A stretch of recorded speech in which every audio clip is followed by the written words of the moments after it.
Hello, welcome to the third module of this American government course. And to start out, I just want to say that I think we're progressing nicely, and I think you'll have a few videos this week, two of which will be made by me, and the third of which is something that your module exam is going to partially depend on. One thing that I want to address first is just to say that the sound has been something that I've been getting a lot of questions about from students, and I want to say that I'm working as much as we can on getting a better sound quality for the videos, so that it's not this kind of irritating low volume or irritating feedback situation. So we're trying to create a balance between all of that. So bear with me. Thank you. So the next thing I want to say is that there will be, again, 3 videos. So this will be on chapter 1 of your textbook, and this is the chapter that explores the kind of political culture of the United States, as well as sort of what politics and government are. And so I want to go through that today. And then in the next video, there's going to be a lot more attention paid specifically to the creation of the Constitution and what some of those issues are. And then a third video will give some additional kind of background about the Constitution and the ratification debate. The third video, just so you know, is a video that I'll explain again in class, but it was made about 30 years ago about events 230 years ago.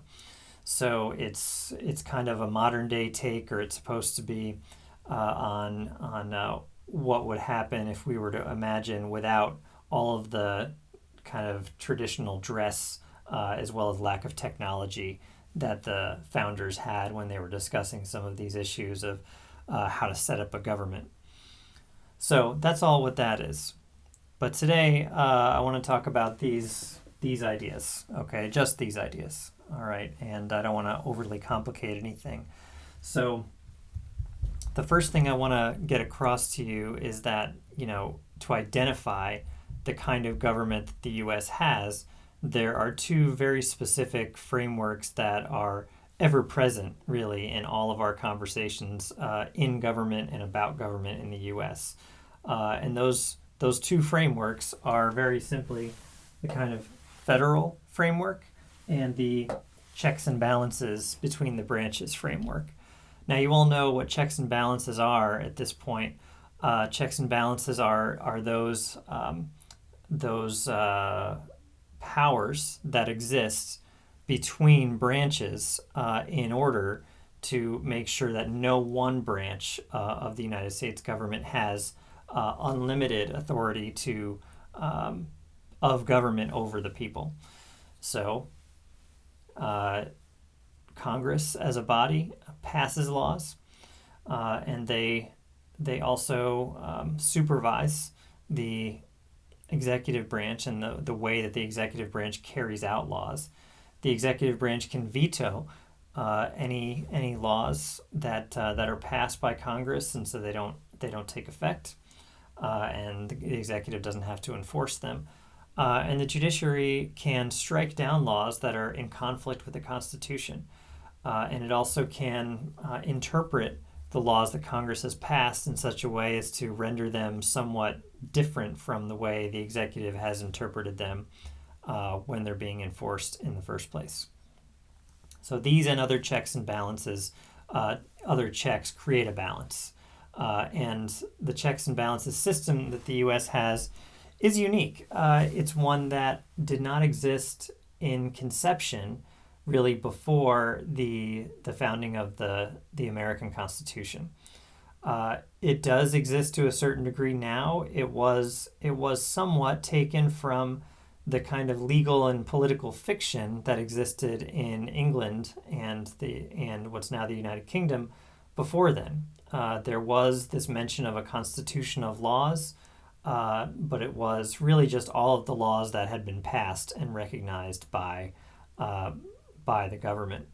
and also this balance between the monarchy and the parliament, meaning the executive and the legislature in England. And it had just sort of grown and evolved into that system. But eventually, Parliament's drive was really to replace the monarchy. So this whole idea of a permanent check and balance was something that was unique.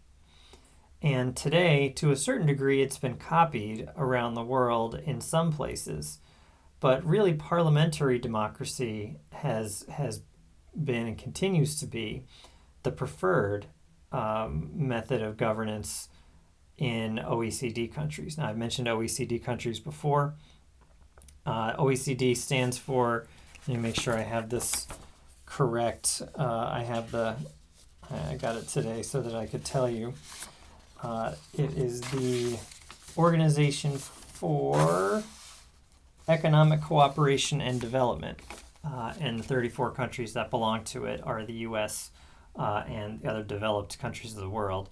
And when I say OECD countries, I mean other countries like Japan and Germany and many others, primarily in Western Europe and Australia, but also in somewhat in Southeast Asia, that are significantly developed enough to be able to make a fair comparison in terms of democracy and standard of living and various freedoms and liberties that I also want to talk about today.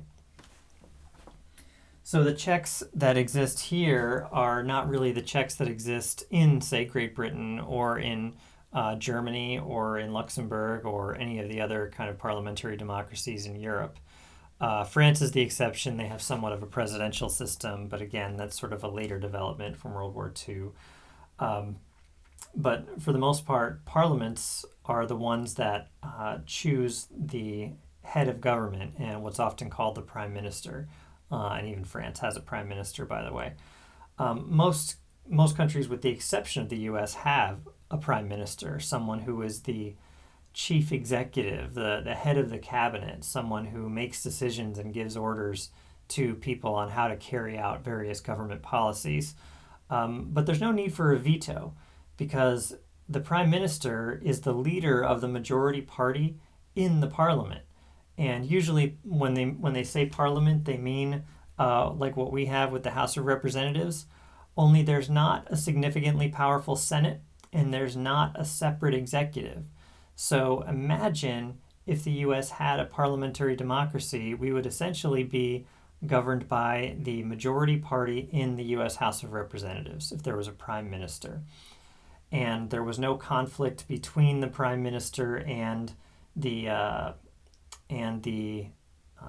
other branches, and there was really no significant opposition in terms of the judiciary either. Judiciary in this country is, takes its place from the Constitution itself, and our Constitution again is unique because it's so short, and for it to be longer. We've really, instead of relying on the amendment process, which we only have done 18 times in 200 years, with a mere couple of paragraphs each time. Instead, what we've done is we've created this judiciary that interprets really for every new generation what the Constitution means for its generation, and not without continuity. In fact, there's a great degree of continuity. Their very existence, the way that the Supreme Court works, is they create this, again, to use this term again, legal fiction that means that they've always thought in this way. They're simply recognizing new factors every time they make a decision that departs from a previous decision about whatever legal matter it is, whether it's a conflict between whether the federal government should get involved in commerce policy or agricultural policy, or how much power Congress has to declare war independent of the commander-in-chief and the armed forces. So whatever those issues are, the Supreme Court's job in many ways self-appointed, but the U.S. as a society and as a government has encouraged this. They are the ones who not only say what the Constitution has been, but what it is today and what it means. So they've become very powerful. But in a parliamentary system, the way it's been constructed, for example, in Germany is a good example. They wrote a new constitution at the end of World War II, and their constitution is hundreds and hundreds of pages long. And I'm sure has been amended several times, but it's not through a process so much as it is through the government, recognizing, a modern issue. And they do have a Supreme Court, and I don't mean to say that they don't. They modeled some of what they did after the U.S. Constitution, but there's less of a need for it to be definitively partisan in a way that dictates what the law will continue to be in the near future. So the U.S. is unique in that these three co-equal branches of government is really unparalleled in a sense alone in the world. But so we need to recognize that in terms of our system of checks and balances and whether that's something that we want to continue to do. But we're not going to get into too much of that today. Maybe that's a good question for discussion during the class meetings. So we resolve all of the issues in society that are conflict oriented through a political process of checks and balances. And we do it not only through the system of checks and balances at the national level, but we also do it through this federal system as opposed to a unitary system. So the difference is, if the U.S. was a unitary system, there would be no meaningful distinctions between states. It would be more like France, which has all of these different administrative units within France, but it's a fairly centralized authority. They have some city councils and things, but there's no meaningful distinctions legally or culturally between states in France. And if we had a more unitary system that's run from the center of power in, say, Washington, D.C., then there would be no conflict between the federal government and the states. Now, as it is, we have built into the Constitution and into the constitutional understanding, there is a principle of national supremacy, which means that whenever there is a conflict between state governments and the national government or federal government, then the federal government always wins out. So if there's a conflict, for example, we've all seen in movies, those conflicts between local law enforcement or state law enforcement and the FBI, the Federal Bureau of Investigation. The Federal Bureau of Investigation can always claim jurisdiction, meaning if they claim jurisdiction and the state claims jurisdiction, then any judge, federal or state, will have to recognize that the federal jurisdiction takes precedence. So it's the controlling authority in that scenario. So, because to quote an old Supreme Court opinion, a state couldn't tax the federal government, couldn't place a tax on them, and then collect a state tax from the federal government, because the power to tax is the power to destroy. So theoretically, the power to destroy really rests with the federal government. They're the ones who ultimately decide whether or not there is a need for states to continue to function the way that they do. So if we had a unitary government, there would be no conflict at all. Because as it is, it's important that you know that principle of national supremacy or federal supremacy, whichever one you want to call it. National supremacy is probably easier. Because we need to know it in the U.S. because we have such different kind of political cultures and setups in all of our 50 states. And the difference between New York and California is pretty vast, at least in terms of its political culture. But in terms of the way that its government is set up, it's virtually a duplicate of the national government. So there is not only a conflict between branches that we've built into the system, there's also a conflict, an ongoing conflict between national governments and state and local governments in the U.S. in a way that simply does not exist in most other countries. So, yes, the U.S. is kind of a fragmented political system, and that was set up that way on purpose. James Madison and Alexander Hamilton, the really chief architects of the U.S. Constitution and proponents of passing the new Constitution in 1788, meant to set up the government in a way that recognized that self-interest was the driving force. And we'll talk more about that in the Constitution chapter. And the self-interest of the branches is meant to check the self-interest of the other branches for power, so that perpetually there is this balance between branches created only by realizing that there is no time when all those differences are going to be ultimately resolved. And so political parties, it's often said, was something Madison didn't intend, although he switched political parties a couple of times in his life. He didn't intend for them to be a permanent fixture. In fact, he intended to institutionalize conflict in the political system in a way that created a meaningful, ongoing process. Because even at the time, they recognized that without telecommunications and travel as we have them today, just the east coast of the United States is really what the United States was. And the East Coast, even on the East Coast, between the North and the South, there was an enormous kind of wide expanse that they were counting on having to bridge the gap between, because communication was simply on horseback and stagecoach, and travel, same thing. So there was no way that they could try to make decisions on the same day or meet except at the U.S. Capitol for resolving differences.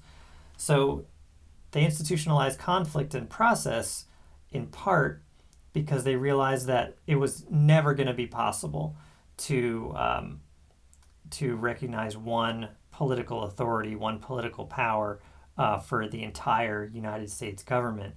It was simply too big. But then also, he writes more about the need to control self-interest as a good, as a public good. There's a reason they had an opportunity to create a government that, and I don't want to, make him into a saint, as many people do. There's a lot wrong with what James Madison was doing. For example, he owned slaves. He owned people that he enslaved, I should say, in Virginia, and was very close friends with Thomas Jefferson, who did the same thing, and saw really nothing wrong with it. But by all accounts, Madison, was in other aspects of his life, at least, a fairly thoughtful person. And he really intended to take the best of political philosophy that they understood at the time and realize that there is simply no constitution that has been built yet that has managed to avoid the ultimate descent into tyranny, into domination of the majority by a small minority. And he meant to not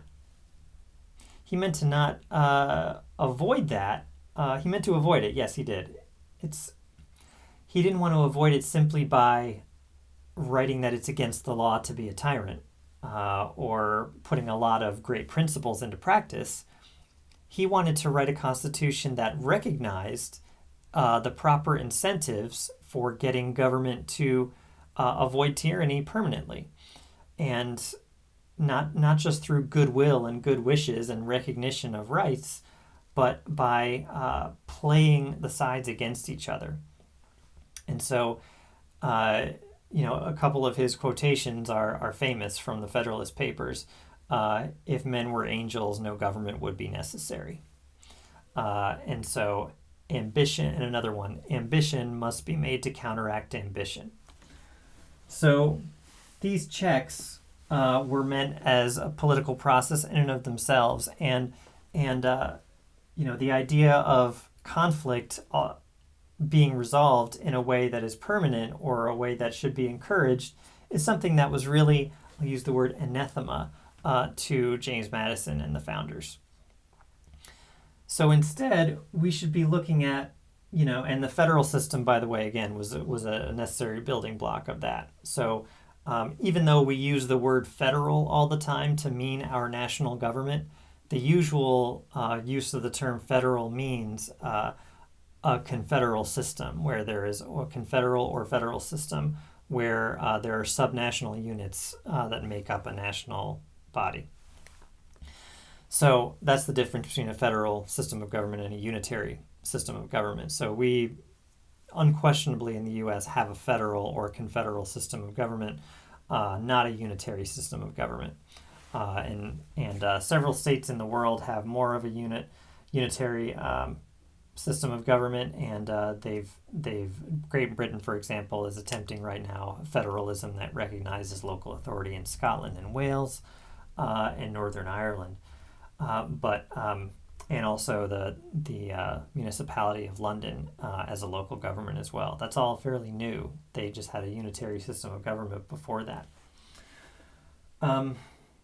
So this conflict that is inherent in our political system and encouraged really by our political system is somewhat undermined every time we try to look at how do we solve this political problem? How do we bridge this divide between, for example, Democrats and Republicans or liberals and conservatives? And the answer is really we can't. At least we're not supposed to.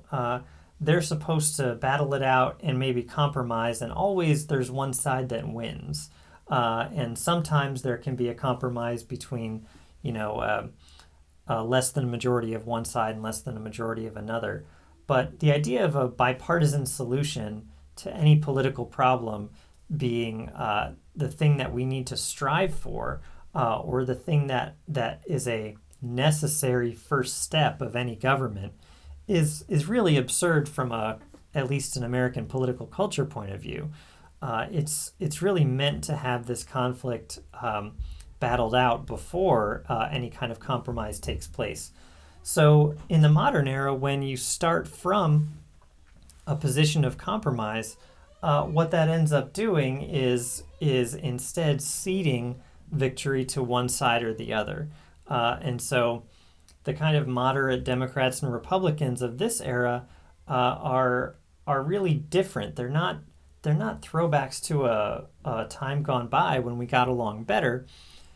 They're instead seeking to, I'm sure individually their intentions are good, but all I mean to say is that moderate Democrats and moderate Republicans are people that are starting out from a position of compromise, not really recognizing that the U.S. system of government is supposed to be conflict-oriented. And that's why we've created all of these different political processes in order to resolve those differences. So within the House and within the Senate, there are majority parties, and they decide, what happens. And maybe that's not the right way to be setting up government at this point, but it's the way that it is structured. If we had a parliamentary democracy, maybe we wouldn't need to talk so much about how to avoid compromise and conflict. So it's because we have these checks and balances built in that you don't need to start your bargaining, your negotiations from this idea that you've already ceded. So for example, take a battle like the minimum wage. Typically, left-wing Democrats and right-wing Republicans have two different ideas about what should be done with the minimum wage. There are a lot of fairly libertarian right-wing Republicans that would just as soon lower or abolish the minimum wage. Whereas leftist Democrats see the minimum wage as a possibility to establish more of a, a floor living wage. Just going to get some water. Hang on.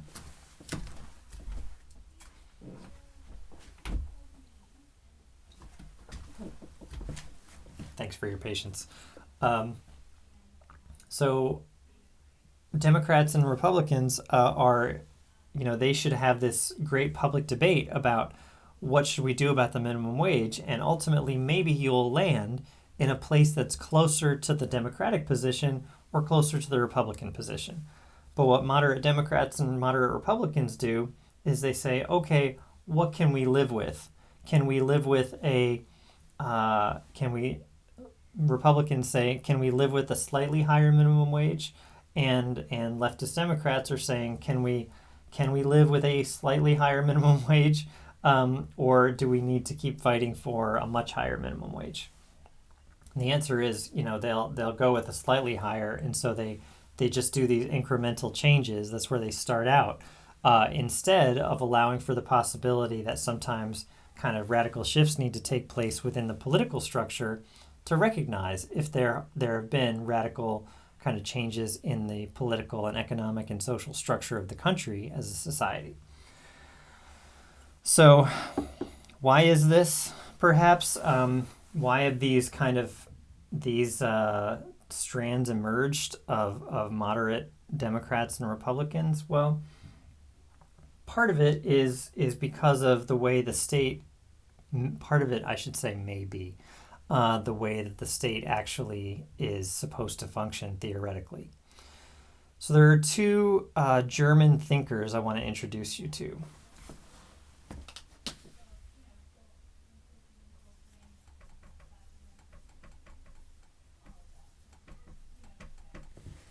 So, Karl Marx and Max Weber.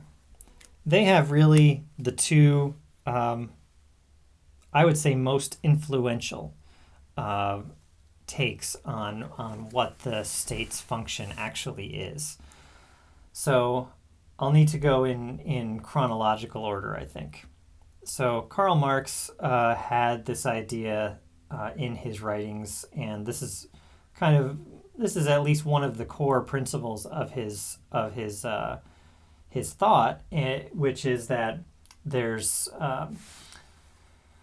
the state exists for two reasons. One is to protect private property, and that's property that has been gained and recognized by legal authorities and social structures as legitimate. And two, it's to function in an ongoing way as an administrative committee for the affairs of the ownership class. So in that way, the state, when you think about it, I mean, it's a fairly simple, but possibly approximately correct, whatever you think of his theories and advocacy for the future. His critique of the present, the modern era, is fairly accurate in a sense. It's a way of saying that it is an administrative committee. There's no doubt about that, if you kind of consider the entire structure of the stated committee. But then also, it's for the ownership class. So, we talk inordinately about the stock market, for example, and that's kind of a key factor in economic decisions that are made. But I'm not sure if you're aware that 90% of stocks are owned by less than 10% of the people in the U.S. 90% of stock shares, I should say, on the stock market are owned by less than 10% of the people. So it at least merits some discussion whether that's the reason why the state exists, to provide protection for private property and to kind of, in an ongoing way, resolve some of the conflicts that take place between the owners of private property, and whether those conflicts can be resolved peaceably through government rather than through violence. Okay, so that's Marx's idea. And then someone who came along in Germany slightly later, not too much later, Marx died in 1883, and Weber died in 1920. And Max Weber wrote a number of books, and one of them was Politics as a Vocation. And this, he created a turn of phrase that has been very, very influential, I think, in modern social science especially. But he definitely considered himself to be influenced somewhat by Marx, simply because he was somewhat of a contemporary, maybe a generation removed. But Weber thought of the state as the sole organization in a society, and I'm going to get this wrong, but I'm paraphrasing, the sole organization in a society that has the monopoly on the legitimate use of force or violence against its own people, in order, to enforce the norms and the values and the rules, the institutions that have been set up by the state in order to serve the society. So a monopoly on legitimate use of force. It's such, an incredibly succinct, and kind of, I think, really powerful way of looking at it. And I don't think Marx would even necessarily disagree with it. It's just this. It just kind of took it in a different direction, and Weber eventually, advocated for, a more kind of cold-hearted view of government, and not really sentimental. His kind of ideal politician was someone who was able to lie to the people to get an office, and then essentially govern in a way that was probably best for them, but probably is not something they would have wanted or wished for. So you can thank, the whole idea of campaigning in lies and then governing in something else. Maybe you can thank Max Weber for his influence there. But he certainly didn't disagree with the idea that private property was one of the core tenets of what was protected in government. And so the state itself, and when I say the state, in political science, when we say a state, we don't mean Nebraska or Wyoming or even Hawaii or California. We mean the United States is a state. The United Kingdom is a state. Germany, China, Greenland, those are all states. So when the rest of the world hears the phrase the United States, they think of a superstate. They think of, so the United States as a single country is a little bit of a contradiction. But it kind of underscores the kind of massive scope of U.S. government and the culture that is meant to be maybe bigger and than it was intended to be in the first place. But fairly was conceived as a wide expanse of states that are interwoven through agreement. So the state itself, the purpose of the state, maybe it's to protect people as well, and certainly the owners. I think logically you could say that, and we could talk about a lot of other thinkers here. One that's was particularly influential during the U.S. founding was John Locke. He was also influential on James Madison. But John Locke and Thomas Hobbes, these were social contract thinkers that created these kind of narratives about why should a state exist the way that it does, and should a state exist, and what is it ultimately supposed to protect, and what does it owe to the people, and what do the people owe to each other. And all of those are, questions for maybe other courses. But for our course, I think it's important that you realize that most of the political theory that took place in the run-up to the American government being founded, and that has evolved since then in recognition of European and OECD countries and kind of developed countries, is this recognition that the state is there, that has the legitimate kind of monopoly on the use of force is not one that is arrived at fairly easily. It's always one that is conflict ridden, and the processes themselves are so overwrought that founding a country or drafting a new constitution is always conflict ridden, and there's simply no way to avoid, at least on a permanent basis, all of that conflict of people trying to grab power and authority for themselves. And one casualty really of that has been the kind of long march in the U.S. towards equity and equality for kind of gender and racially disadvantaged people. And when I say gender disadvantaged people, I mean it. Women were not permitted to vote nationally in the United States until the 19th Amendment was passed in 1920, I believe. I always get those 1920 and 21 mixed up. I'm sure some of you do too. But it's definitely that time period, 1919, 1920. 1920, I know, was the first presidential election that women were allowed to participate in. And it basically did double the amount of people voting instantaneously.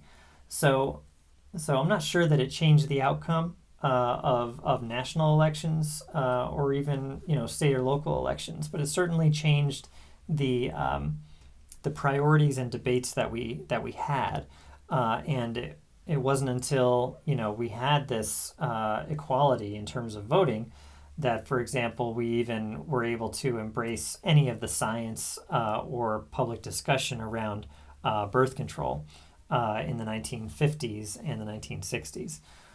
So who's to say how it would have gone, but I think it's fair to say that it wouldn't have been the same kind of conversation had we not really doubled the population when women kind of fought for and won the right to vote in the early part of the century. And I should mention that some states like Montana, I believe, where it's Montana or Wyoming, where Jeanette Rankin was allowed to vote early on, maybe 1880s. So there were a few states in the West, especially, that allowed it. I should say that had it there, where women won the right to vote. But race is a much more, in some ways, it's a much longer story, and one we'll get into a little bit more with the civil rights conversation on the civil rights unit. But suffice to say right now that in terms of voting in the state, especially black voters in the South, and by that I mean the majority of black voters in the U.S. Were not voters up until the 1960s, with the Voting Rights Act passage in 1965. Even though there was a brief period of about 12 years after the Civil War where federal troops, Union troops, made sure that people who had been enslaved were now permitted to vote, were permitted to vote and safely were able to get to polling places. However, this was short-lived, and after federal troops left, as you know, and you may have even heard me say this before, by now I'll say it probably a few more times, once the federal troops left, the South largely was able to get on with much of the way they were doing business and agriculture and slavery before the Civil War. And so they created a sharecropping and segregation system that mimicked many of the inequities that already had existed before the Civil War. Not all of them, certainly, but for many people it was almost as bad as it was beforehand. So this brings us to the idea of, so there are these ongoing divides in the U.S. On racial and gender lines. And one of them that we have to really be conscious of is this, it's manifest definitely in the last year or so, when we've had, even before the coronavirus pandemic, we had the Me Too movement, last year, where women have become much more open about accusing their abusers possibly, especially in the workplace, but also in homes. And in terms of race, after the murder that we all witnessed of George Floyd and Breonna Taylor and many others, but also in the last several years since the Black Lives Matter movement began, it's been much more front and center than it really had been for more than a generation, the amount of racial conflict that exists in the U.S.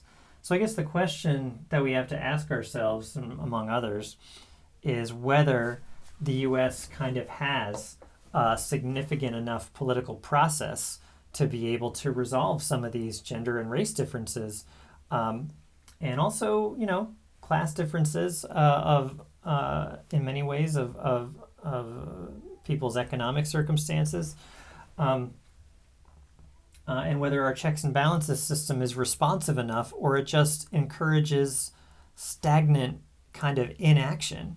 And most of the time where you see there's kind of an old saying about the Senate. The Senate is where laws go to die. Is where laws that the U.S. House passes go to die. And so the Senate is especially a place where democracy is not really the first order of the day. It's really because you can't really call the Senate in any real respect a democratic institution. Its representatives are elected by democracy, but it's not really run democratically, and it's also recognizes this huge inequality in terms of who gets to elect how many representatives. California sends 2 and Wyoming sends 2, and California has literally 50 times as many people as Wyoming does. So the Senate, for one, is undemocratic, and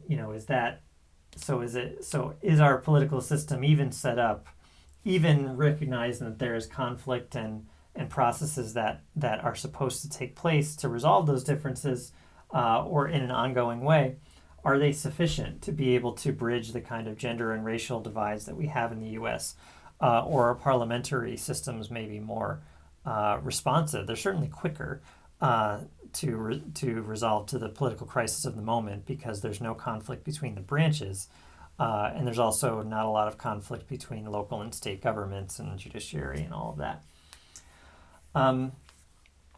So let's see. I want to also be conscious of the time here. I think I have just a little bit of time left. So I need to talk about these ideas because they very much are related. They're from your chapter, but they're very much related to the ideas that I've already been talking about here. In every state, there's a question of whether or not there are gender and racial. There are always gender differences, but there aren't always racial differences in other countries the way they are in the U.S. There's always a question to resolve about order and freedom and the degree to which we need to prioritize one over the other at any given moment.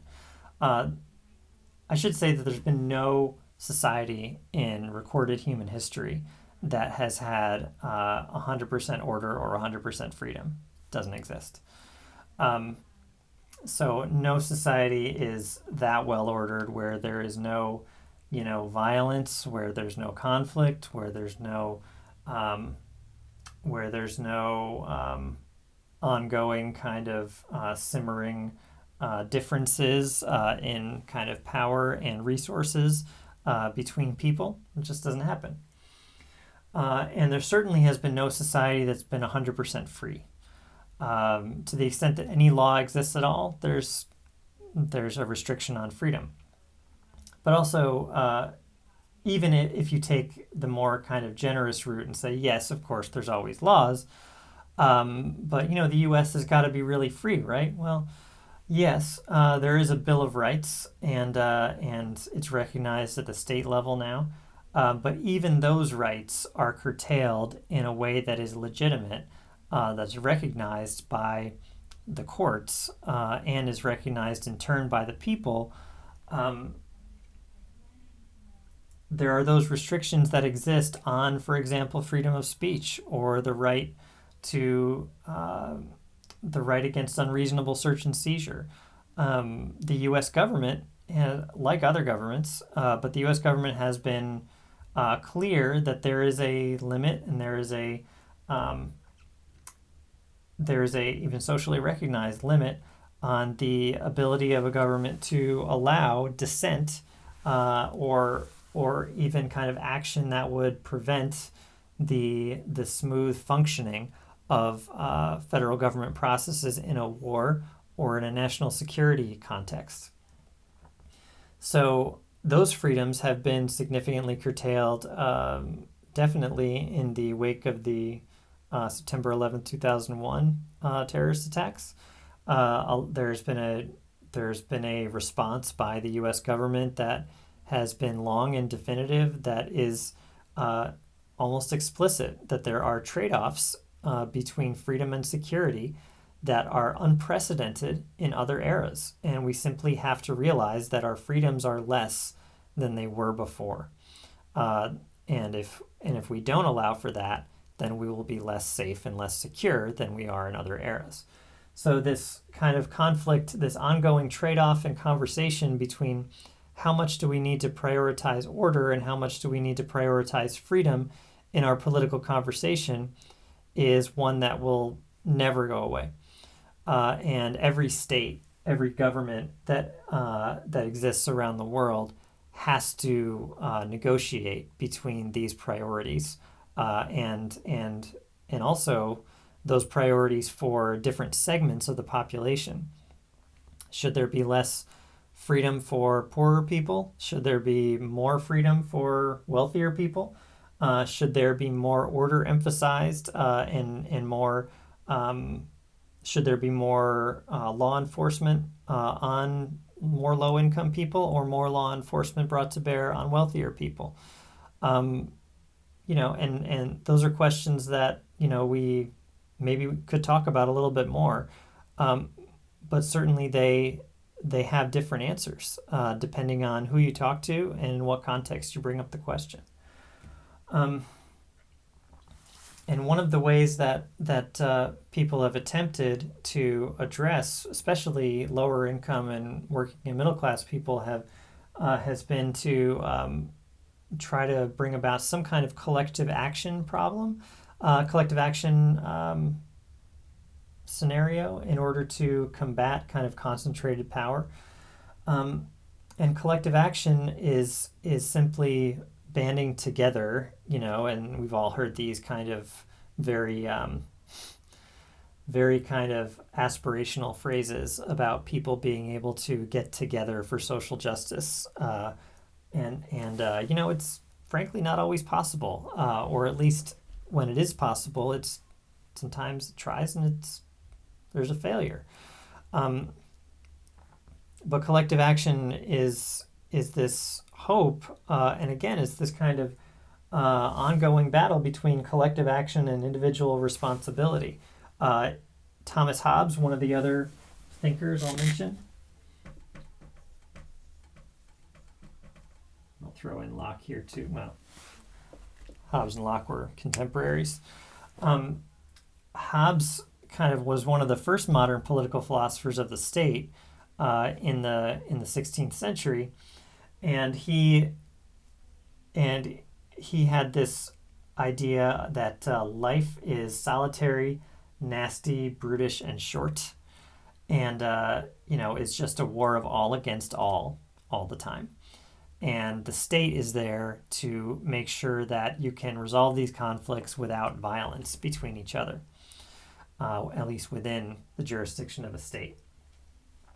And so, if you accept the premise that politics is always a war of all against all, then there is then the best that a government can do is to institute order. Forget freedom. Freedom, is something that you can maybe have on a limited basis, but order is really the priority of every government. That's really what Hobbes' idea is. And so if that's true, then it's just a war of all against all, and it's the state's job to resolve differences, and it's your job to kind of try to fight each other and the state until the state kind of makes you stop doing whatever it is you're doing against other people.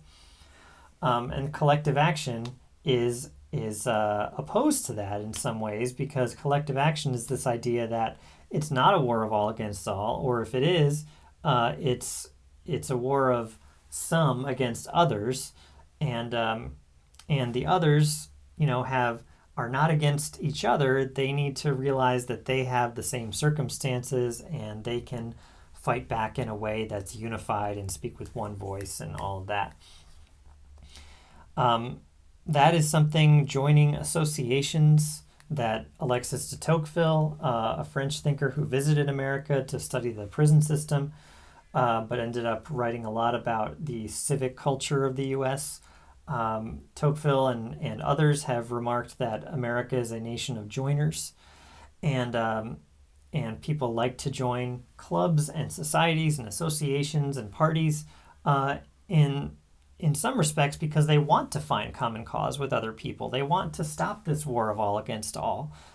They want to, realize how much they have in common versus how much they have in opposition to each other. So, what unites us is more than what divides us, right? I think George W. Bush said that. And so at one point, they try to prioritize their own freedom, people do in the U.S., and this is according to this theory. And order is just a consequence of it. So that's kind of the flip side of Hobbes in some sense. The answer to Hobbes maybe is Tocqueville. And Marx is maybe the extreme version of that, to say that, okay, we just need to, one of these associations of working people, for example, needs to overthrow that other ruling elite of people. So anyway, so that's never really happened except in a couple instances, and it didn't work out too well. Certainly hasn't happened in the U.S. But with collective action, it is an attempt that is made usually it's fair to say on the left side of the spectrum. Most of the collective action is what takes place. And we can get into why those discussions are, if you like, in conversation during our Zoom meetings. But one thing that collective action has been able to do in terms of fighting for its own political priorities is ultimately capturing or finding an aspect of government policy an aspect of society that they think a government policy might actually do some good in. So this is really where our entire government comes from in the U.S. So collective action and a resolution between conflicts and a process of, this kind of process that results from collective action and the conflict that has gone into it is what creates our kind of whole system of agencies and public authorities and public projects. And I should say, when I say public, I mean government funded or government protected spaces and agencies and institutions and employees and people who are consumers and citizens of these services. So Social Security, Medicare, Medicaid, the National Park Service, and at the state level, public schools, and at the local level, local roads and even police departments are all the result of people kind of pressing for collective action in order to further some public good of education or safety or housing or kind of medical well-being of the population. All of those are the results of collective action. And yes, there are negotiations between individual stakeholders as well, but collective action is really what spurs this political action to take place at all. It's what begins the negotiation. This kind of bargaining between collective action and individual interests is a real ongoing conflict, not between the same players every time, but the same structure often repeats itself time and time again in terms of what political debates look like. And ultimately, they they create these public goods, and sometimes the public goods become very popular and relatively safe from political attack. But oftentimes, and even actually in some respects every year, all of the public goods are under some kind of attack because there are always critics of every government program. And those critics attempt to cut the budget of those programs and to, weaken the authority of, for example, the Trump administration has been very active since it's been in office to weaken the authority of the Environmental Protection Agency in several ways. I mean, it's pretty systematic. So one way is to, for example, that you do this to any government agency, simply, try to pass a budget through the House and the Senate that's less money than it was last year. Another way is simply to cut regulations, meaning like little laws, like the Environmental Protection Agency has administrative rules within it that govern how it works. And a lot of this has been to, change the policies of Environmental Protection Agency regulations. And another has been to simply not enforce a lot of the things that the EPA is supposed to be doing.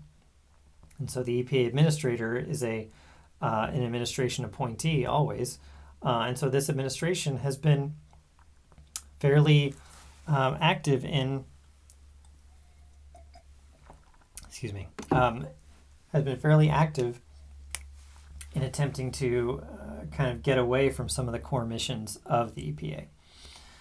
So, so that's an example of a public good that is being, you can't really take for granted that once it's passed into law, it's just going to always exist the way that it was intended in the first place. So public goods are a point of ongoing contention that kind of feed in to a political process, and there is conflict between, the state and the various players. The state is what enforces these public goods, but the state in and of itself is kind of divided between checks and balances in the federal system, and it's always conflict. Okay. And does it create more order or does it create more freedom? It's not for me to say, but again, to say that this ongoing balancing act between not only states and federal government and branches is also between people attempting collective action because of racial and gender differences in order to increase their own freedom that may decrease public order. That's often, I would say, maybe even the majority of what we discuss in society. That's kind of the process that we see ongoing, and it maybe creates a coherent process, but I think in politics, probably the goal is not ever going to be a coherent process, just a sustainable one, and one that can, on a continual basis, attempt a new resolution of the conflicts that we have ongoing and continue to be cropping up in our society. So that's kind of, at least, that's a little bit of what the American political culture is attempting to resolve. And we haven't talked a lot about the ideals of the U.S. I think we'll talk more about that certainly in the Constitution chapter. But I think in practice, I've tried to maintain a little bit more of a practical consideration of the U.S. from a political science perspective. So I hope that you've gained some insight from this, and I will see you again on during our class meetings and in our other videos. Thanks for watching.